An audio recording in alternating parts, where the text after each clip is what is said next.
ಸಂವಿಧಾನ ಅಂದ್ರೆ ಬರೀ ಏನು ಪುಸ್ತಕದಲ್ಲಿರುವಂತಹ ಗ್ರಂಥಗಳಿರುವಂತಹ ಕಾನೂನು ಅಷ್ಟೇ ಅಲ್ಲ. ಸೊ ಸಂವಿಧಾನ ಇಲ್ಲದಿದ್ರೆ ಈ ತರ ಒಂದು ಇರ್ತಾನೆ ಇರ್ತಿದ್ದಿಲ್ಲ. ಮಹಿಳೆಯರು ಈಗ ನಾನು ಕೂಡ ಪ್ರಬಂಧ ಬರೀಲಿಕ್ಕೆ ಇಲ್ಲಿಗೆ ಬರಲು ಸಾಧ್ಯವಾಗ್ತಿದ್ದಿಲ್ಲ ಅಂತ. ಸಂವಿಧಾನ ಇಲ್ಲದ ರಾಜ್ಯ ಅವ್ಯವಸ್ಥಿತ, ರಾಜ್ಯವಿಲ್ಲದ ಸಂವಿಧಾನ ನಿಷ್ಪ್ರಯೋಜಕ ಅಂತ ಹೇಳಿ. ರಾಜ್ಯದ 300 ಕಾಲೇಜುಗಳಿಂದ ನೀವು ಬಂದಿದ್ದೀರಾ. I love my Indian constitution. ಸಂವಿಧಾನ ಓಕೆ, ಬಟ್ ಒಳಗಡೆ ನಡೀತಿರೋ ಪಾಲಿಟಿಕ್ಸ್ ಇಂದ ಅದು ಹಾಳಾಗ್ತಿದೆ ಅಂತ ನನಗೆ ಅನಿಸ್ತಿದೆ. ಎಸ್ಪೆಷಲಿ ಫಾರ್ ವುಮೆನ್ಸ್ ಅದು ಆಕ್ಚುಲಿ ಇಂಪಾರ್ಟೆಂಟ್. 600 ವಿದ್ಯಾರ್ಥಿಗಳು ಈಗಾಗಲೇ ರಿಜಿಸ್ಟರ್ ಆಗಿದೆ. ಸಂವಿಧಾನ ಅಂದ್ರೆ ಪ್ರತಿಯೊಬ್ಬ ವ್ಯಕ್ತಿಯು ತಿಳ್ಕೋಬೇಕಾದ ಆದ್ಯ ಕರ್ತವ್ಯ ಆಗಿದೆ. ಸಂವಿಧಾನ ಅದನ್ನ ಬರೀ ಜಸ್ಟ್ ಓದೋದು ಮಾಡೋದಷ್ಟೇ ಅಲ್ಲ, ಅದನ್ನ ಅಲ್ಲಿರೋಂಥ ನೀತಿ ತತ್ವಗಳನ್ನ ಪ್ರತಿಯೊಬ್ಬ ನಾಗರಿಕನು ಪಾಲಿಸ್ಕೊಂಡು ಹೋಗ್ಬೇಕು. ಇವಾಗ ಕಾನ್ಸ್ಟಿಟ್ಯೂಷನ್ ತುಂಬಾ ಇಂಪಾರ್ಟೆಂಟ್.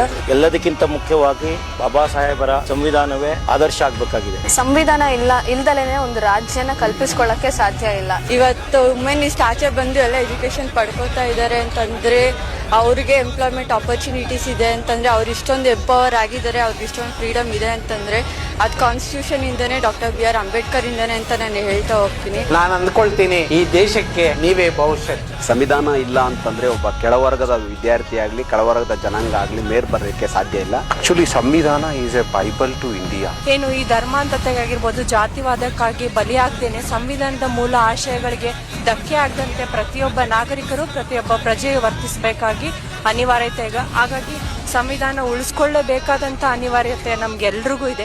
ಅದೇ ಸಂವಿಧಾನ ಇಲ್ಲ ಅಂದಿದ್ರೆ ಅದಿನ್ನೂ ಎಷ್ಟು ದುಪ್ಪಟ್ಟುಗಳಾಗೋದು ಅಂತಂದ್ರೆ ಮನುಷ್ಯನನ್ನೇ ಯಾವ ರೀತಿ ಕ್ರೂರವಾಗಿ ವರ್ತಿಸ್ತಾ ಇದ್ರು ಅಂತ ಅನ್ನೋದನ್ನ ನಾವು ನೋಡಬಹುದು.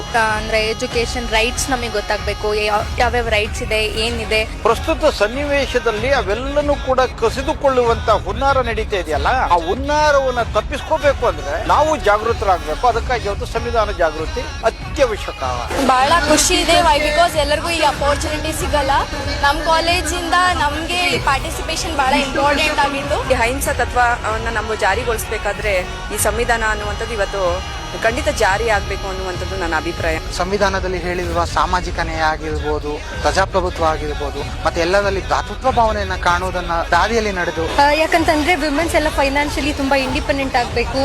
ಯಾವ ಗಂಡಸರ ಮೇಲೂ ಡಿಪೆಂಡ್ ಆಗ್ತೀರಾ, ಅವ್ರದೇ ಆದಂತಹ ರೈಟ್ಸ್ ನ ಫಾಲೋ ಮಾಡಿ, ಅವರೇ ಆದಂತಹ ಎಜುಕೇಶನ್ ಪಡ್ಕೊಂಡು ದುಡಿಮೆ ಈ ಕಾಲದಲ್ಲಿ ತುಂಬಾ ಇಂಪಾರ್ಟೆಂಟ್ ಆಗಿರೋದ್ರಿಂದ ಕಾನ್ಸ್ಟಿಟ್ಯೂಷನ್, ಸಂವಿಧಾನ, ವಿಮೆನ್ ರೈಟ್ಸ್ ತುಂಬಾ ಇಂಪಾರ್ಟೆಂಟ್. ಸಂವಿಧಾನ ನಮ್ಮ ಪ್ರಜಾಪ್ರಭುತ್ವದಲ್ಲಿ ಅತ್ಯಂತ ಮುಖ್ಯ ಪಾತ್ರವನ್ನು ವಹಿಸಿದೆ. ಗಂಡ ಸತ್ತೋದ್ರೆ ಹೆಂಡತಿನೂ ಸತ್ತೋಗ್ಬೇಕಿತ್ತು. ಈ ತರ ಎಲ್ಲ ಸಿಸ್ಟಮ್ಸ್ ಅವ್ರು ಫಾಲೋ ಮಾಡ್ತಿದ್ರು ಮನೂಸ್ ಡೇಸ್ ಅಲ್ಲಿ.